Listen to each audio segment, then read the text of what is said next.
Hey everyone, welcome back to Just Politics. I'm Sister Eilish. And I'm Colin.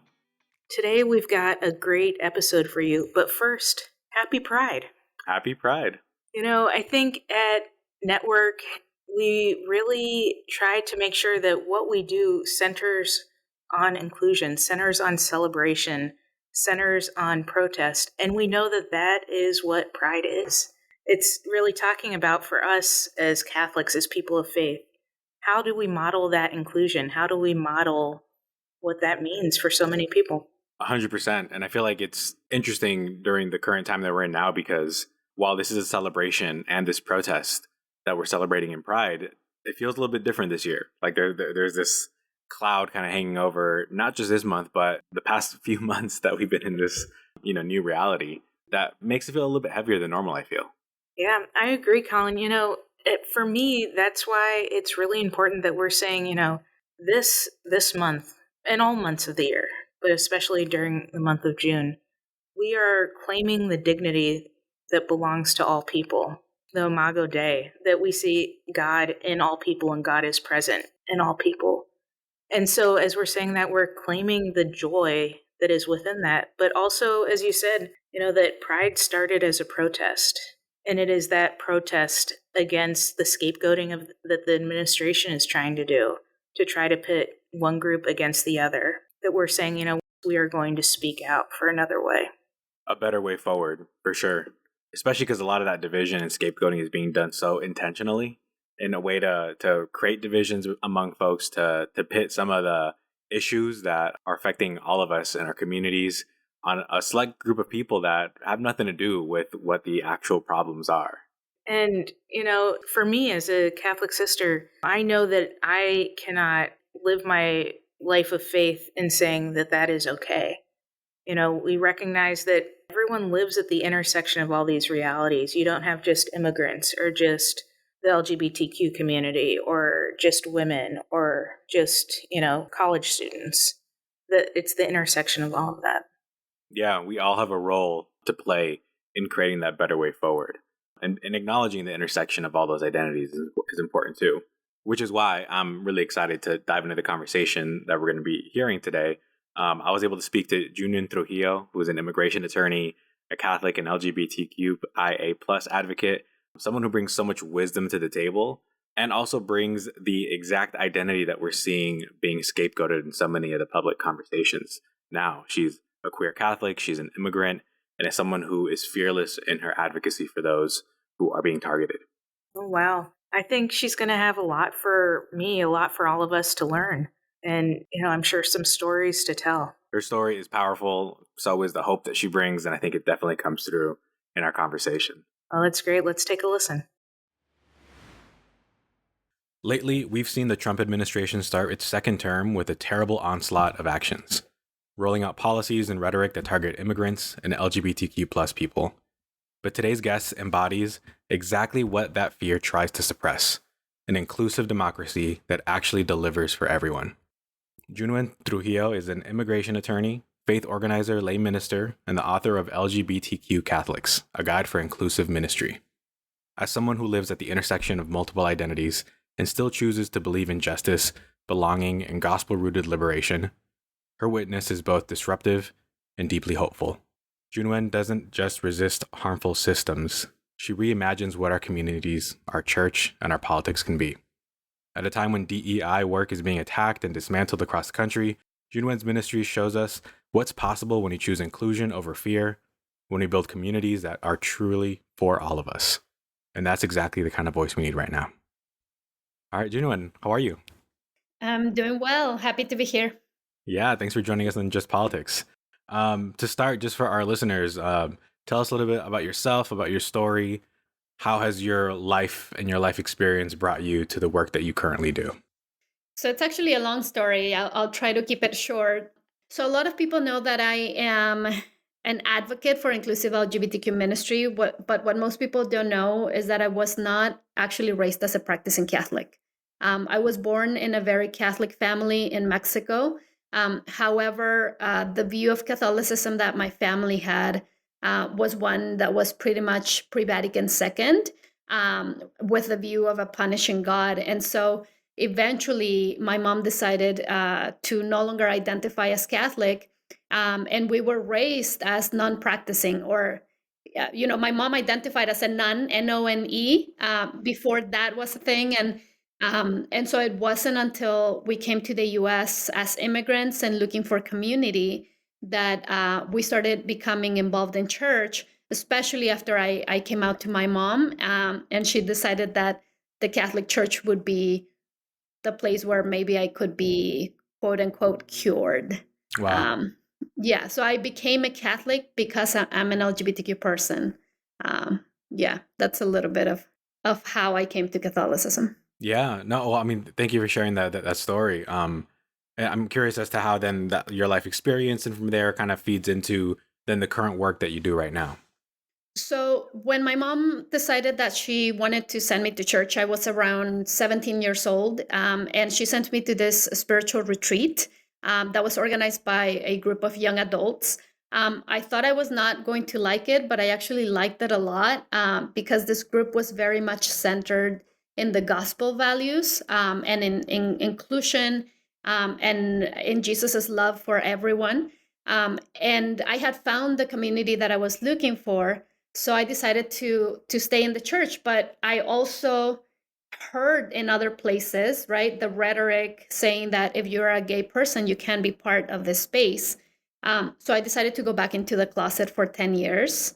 And after those 10 years, or during those 10 years, I started learning what church doctrine actually said about LGBTQ people. It was a time of discernment for me, but it was also a time when I was trying to prove to myself that I was actually a good person. And so I became a faith-based community organizer during that time.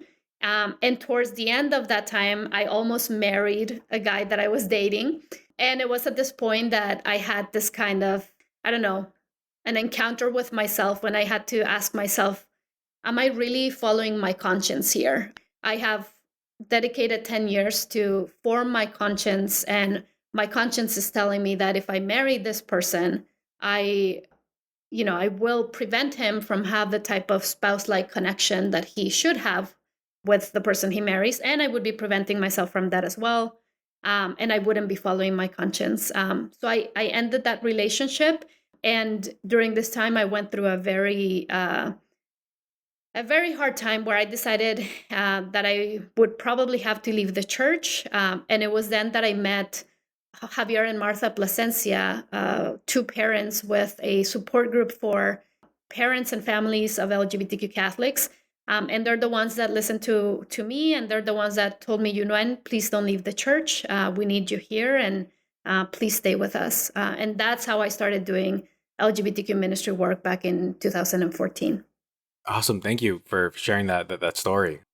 Incredible. Just the journey that you were on, and the the different swings that you took to get to where you are now. But I'm very glad to have your presence and your voice where you are now, speaking to something that's really important right now.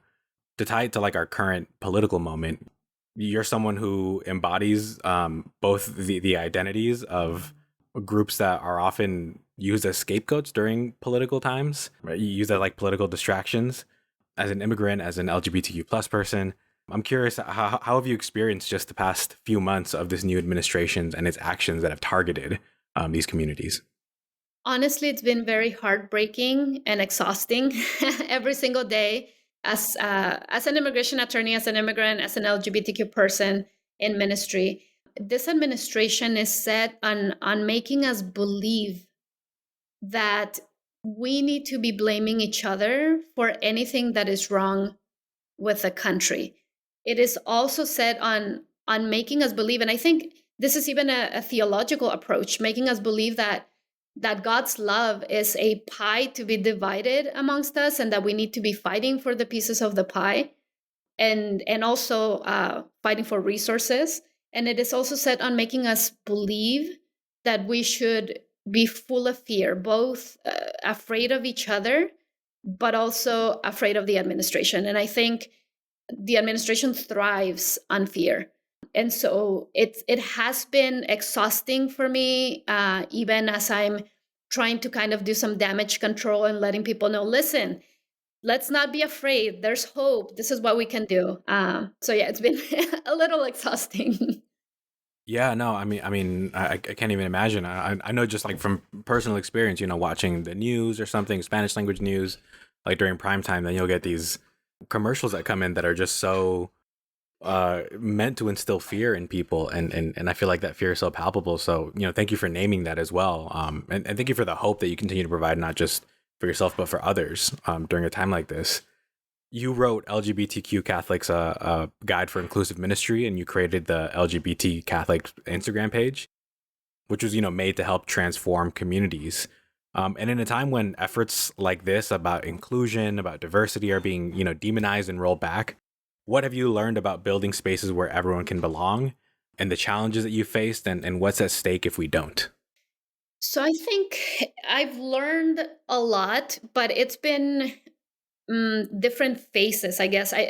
The way that I've learned things has been from different approaches. So at the beginning, when I started doing ministry in 2014, part of my work was within the Los Angeles Archdiocesan LGBTQ ministry, the Catholic ministry with lesbian and gay persons. And part of my fear during that time was I want to make sure that I can push for inclusion while still staying within the boundaries of church doctrine. Prior to becoming active in LGBTQ ministry, I was very active with Pastoral Juvenil, young adult ministry. And so there were a lot of doors at the archdiocesan level that were already open to me. And I was trying to make sure they would not be closed. And so the reason why I mentioned that is because during the first part of my LGBTQ ministry advocacy, my main focus was on staying within those church doctrine boundaries while still pushing the boundaries. But one of the obstacles, I think, was that concern as to making sure that those doors would still be opened. After that, the second obstacle that I faced was being non-clergy, right? Having to, at some point, always be accompanied by a priest, even if the priest was someone who didn't have any experience in LGBTQ ministry, whenever I had any speaking engagements. And what I can tell you when it comes to speaking engagements, there's always a little bit of opposition. But my main obstacle in doing this work hasn't really been the opposition, because it's a very small group of people who are fully opposed to inclusive LGBTQ approaches. Now, it's a very small group of people, but they tend to be very vocal. But the great majority of Catholics are seeing what's happening on the ground, which is more and more Catholics have an LGBTQ loved one, and they do want to discern this topic. And so my biggest obstacle has really been trying to figure out how to stay within those boundaries.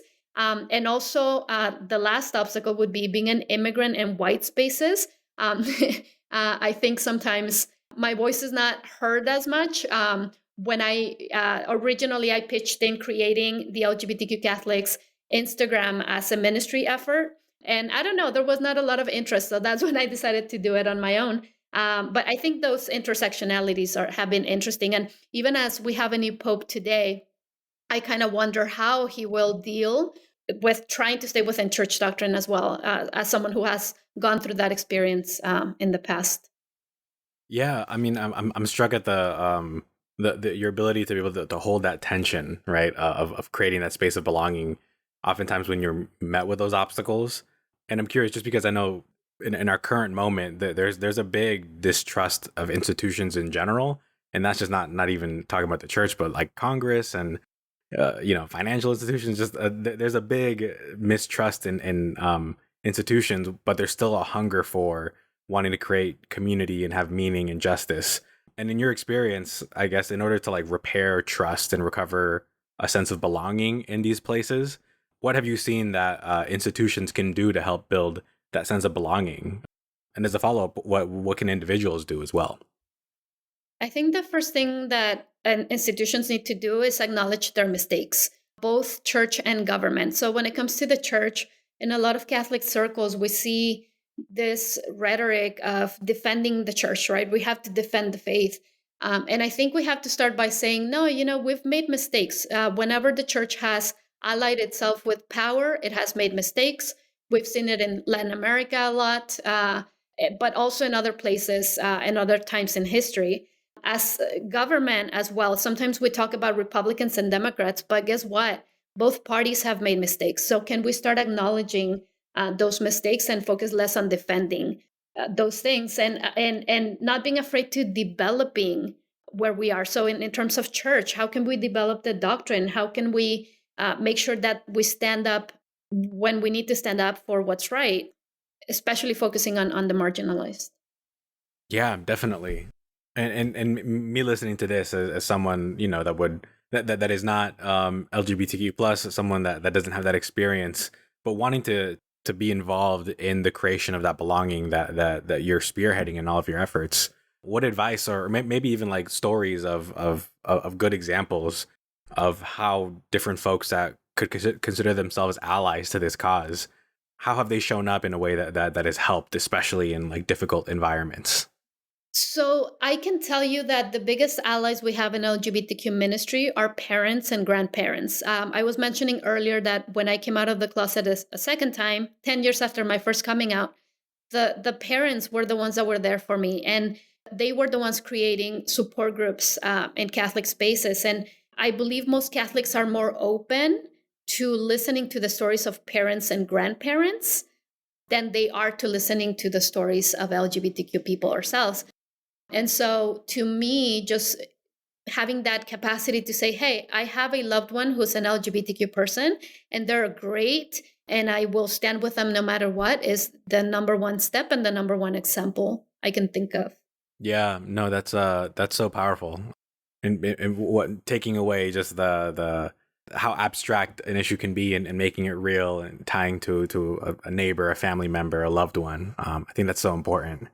Well, June, thank you so much just for this conversation so far, and for sharing your insight and your courage and your example of, I think, how many of us can show up during a time like this to really create some places of belonging that is just so needed, and that I think everyone's really looking for. What we want to do as part of the season as well is to kind of create a bank of resources where our listeners or people can just go to for inspiration, for courage, for resilience in building the kind of work that we're trying to do during this like time that honestly is going to be very exhausting, that's painful, that can be anxiety inducing, as you mentioned before. So I'm curious, just for you, what's one, maybe a practice or a belief or a quote, or maybe even like a resource that you go to often for resilience, to stay grounded and to continue doing this important work? So during this time, my biggest resource has been self-care. I have a lot of books that I can be reading. I have a lot of other things that I could be learning. But I've realized that in order for us to get through this difficult time, we need to be well, because this is going to be a marathon. This is not, this is not a quick race. And so I have started taking a little bit more time off, doing a little bit of meditative prayer every morning. And I would encourage everyone to focus on self-care during this time. There's a lot of things coming to us through our phones, a lot of news, and sometimes we need to just turn off the mind Yeah, and take some space for ourselves. 100% agree with that. Are there any like in particular prayers or maybe spiritual leaders or guides that have been particularly life-giving to you? I mean, Pope Francis was very life-giving. We also have Father James Martin, who will continue doing some of the work in LGBTQ ministry. But to be honest with you, I prefer to look at the testimonies of those that are closer to me as a testimony of resilience and hope. And so what I would recommend is just for people to start paying a little bit more attention to those around you and how their love gives you hope every single day. Amen. That's so powerful. Thank you. Well, Junwen, thank you so much just for sharing your story, your insights, your witness that I think a lot of us can learn from and grow as we continue to do this work during this time. Just I'll leave it to you if you have any final words or thoughts that you'd like to share with our listeners. No, I would just say let's not lose hope. Resurrection is all about hope, and it's about standing with each other and maybe being more intersectional, right? When we talk about Pentecost, we talk about having this shared language, and I think the shared language that minoritized communities have today is the language of justice. So as long as we can reclaim the gospel and stand with each other, I think we have a very hopeful future. Amen. Thank you. Thank you.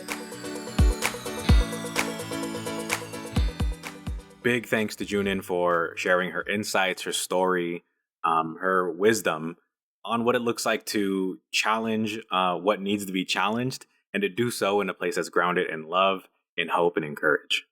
Yeah, I just listening to that conversation, Colin, I am, blown away and reminded that it's so important that we don't just imagine what a more inclusive church looks like, or what a more compassionate immigration system looks like, or what a democracy looks like. But we all need to be actively engaged in building that and committed to ensuring that's what we see. I think so often for any one of us who are cast aside or kind of oppressed within a system, it's so easy for us to say, that's great, but I can't be a part of building the new. I can't continually risk myself for what's to come. And your conversation with June, and she really reminded us that, no, this is our call, is to stay engaged, to make sure that our voice is heard in this. Yeah, a better way is possible, and it's not just possible, but it's already happening.